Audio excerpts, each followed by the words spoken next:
გამარჯობა. თქვენ უსმენთ პოდკასტ ქრონოლაბი. წარმოიდგინეთ ასეთი სურათი. მე-11 საუკუნის მიწურულია და კავკასიაში არსებობს ერთი პატარა სამეფო სახელად საქართველო, რომელიც პრაქტიკულად განადგურების პირასაა. ქვეყანაში სრული ქაოსია, ქალაქები დანგრეულია, ხალხი შიშისგან თებში არის გახიზნული, ყოველწლიურად შემოდის უზარმაზარი მტერი და ჩვენ არაფრის გაკეთება არ შეგვიძლია. არ არსებობს არანაირი იმედი და არანაირი ძლიერი არმია მათ დასამარცხებლად. და აი სწორედ ამ უიმედო ვითარებაში ქვეყნის სათავეში დგება 16 წლის ბიჭი, რომელმაც შეუძლებელი შეძლო. დაშლილი ქვეყანა 30 წელიწადში რეგიონის უდიდეს იმპერიად აქცია. ამ ბიჭს დავითი ერქვა, ხოლო ისტორიაში იგი შევიდა სახელით დავით მეოთხე აღმაშენებელი. დღეს სწორედ მის წარმოუდგენელი გადარჩენის ისტორიას მოგიყვებით.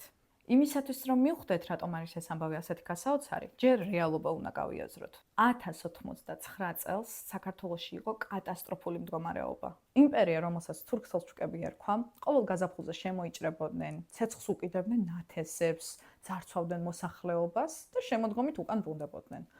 ქვეყნის სოფლის მეურნეობა და ეკონომიკა ფაქტიურად განადგურებული იყო. ამ ყველაფერს დაემატა საშინელი მიწისძვრები, რომლებმაც მთელი ქალაქები ფაქტიურად მიწასთან გაასწორა. მეფე გიორგი მეორე, ანუ დავითის მამამ, ვერ გაუძლო ამ წუთიერ კრიზისს და იძულებული გახდა თავისი ტახტი მისი 16 წლის შვილისთვის დაეთმო. მოდით აქ ერთი წამით შევჩერდეთ და დავფიქრდეთ. მეც 16 წლის ვარ და პატიოსნად გეტყვით ხანდახან საწოლიდან ადგომა და ოთახის დალაგება მეზარება. ან კიდე ისიც კი პრობლემაა სკოლაში რა ჩავიცვა ხოლმე. ჩემს თავს ვერასოდეს ვერ წარმოვიდგენდი ასეთ კრიტიკულ და სტრესულ სიტუაციაში, როდესაც 16 წლის ხარ და განადგურებული ქვეყანა გებარება ხელში და ყველა შენ შემოყურებს, რას იმოქმედებ. მაგრამ დავითი არ დაიბნა. პანიკის ნაცვლად მოქმედება აირჩია. დავითს კარგად ესმოდა, რომ ძველი მეთოდებით თუ გააგრძელებდა ქვეყნის მართვას, საქართველო უბრალოდ განადგურდებოდა. ამიტომ მან დაიწყო რადიკალური ცვლილებები, ანუ რეფორმები, რომლებმაც ქვეყნის სტრუქტურა ძირფესვიანად შეცვალა. იმ დროს ადგილობრივი მდიდარი თავადები მეფეს არ ემორჩილებოდნენ და მოღალატეობდნენ. დავით ჭირდებოდა ჯარი, რომელიც მხოლოდ მას ენდობოდა. ჩრდილოეთ კავკასიიდან 40,000 ყივჩაღური ოჯახი ჩამოასახლა. ოღონდ პირობა ასეთი იყო. თითო ოჯახს უნდა გამოეყოლებინა ერთი გაწვრთნილი მეომარი. ამით დავითმა მიიღო 40,000-იანი მუდმივი არმია, რომელიც მთლიანად მას ემორჩილებოდა. იმ დროს ეკლესიაში ძალიან ბევრი კორუმპირებული და ურჩისასულიერო პირი იყო. დავითმა მოიწვია საეკლესიო კრება, უღირსი პირები თანამდებობიდან გადააყენა და მისი ერთგულები ჩააყენა სათავეში. მან შექმნა ჭყონდიდელ წიგნობართუხუცესის თანამდებობა, ანუ საეკლესიო პირი გახდა პრემიერ-მინისტრიც. დავითმა შექმნა იმ დროისთვის ულტრათანამედროვე დაზვერვის ქსელი. სტოვრები იყვნენ აგენტები, რომლებიც ყველგან დადიოდნენ და მეფეს ატყობინებდნენ. რას გეკმავდა მტერი საზღვრებს გარეთ და რას ჭორავდნენ ურჩით თავადები საკუთარ სასახლეებში. დავითმა წინასწარ იცოდა მტრის ყველა ნაბიჯი. ყველა ამ რეფორმის კულმინაცია იყო 1121 წლის 12 აგვისტო დიდგორის ბრძოლა. ეს იყო მომენტი, როდესაც საქართველოს ბედი საბოლოოდ წყდებოდა. მტერმა შეკრიბა კოალიციური არმია, ასობით ათასი მეომარი, რომლის მიზანიც საქართველოს საბოლოოდ განადგურება იყო.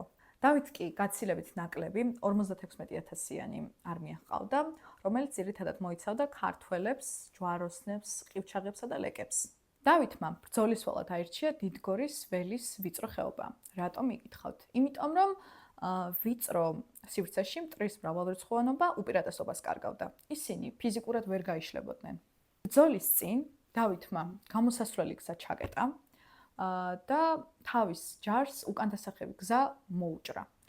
ამით მათ აცნობა, რომ ან ვიგებთ, ან კვდებით. გარდა ამისა, მან ბრძოლის დასაწყისში 200 მეომარი გააგზავნა მტრის ბანაკში, თითქოს დანებების ნიშნად.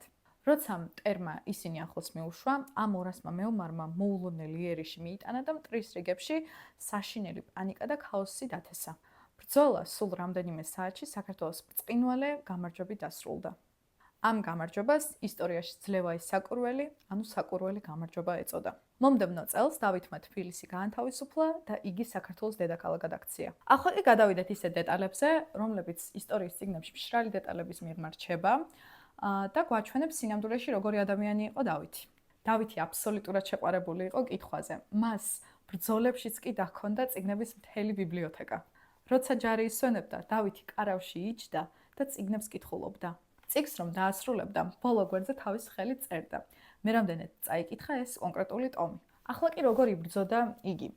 დავითი არ იყო ისეთი მეფე, რომ წყნარად მჯდარიყო თავის სასახლეში, როდესაც მისი ჯარი იხოცებოდა ბრძოლაში. არა, როდესაც ბრძოლა იმართებოდა, იგი ყოველთვის პირველ რიგში იყო. დიდგორის ბრძოლის შემდეგ გადმოცემით დავითს აბჯარი მის ხეულზე ფაქტიურად შეხორცებული ქონდა და ხელიდან ხმალი ძლივს გააგდებინეს. იმდენად დაჭიმული ქონდა კუნთები ხანგრძლივი ომისგან.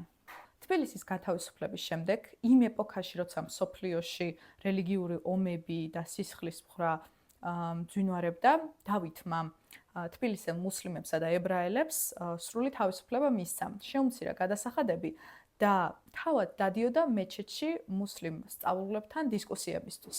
დავითს აღმაშენებელი მხოლოდ ომების და ციხესიმაგრეების და ეკლესიების აშენების გამო არ დარქმევია.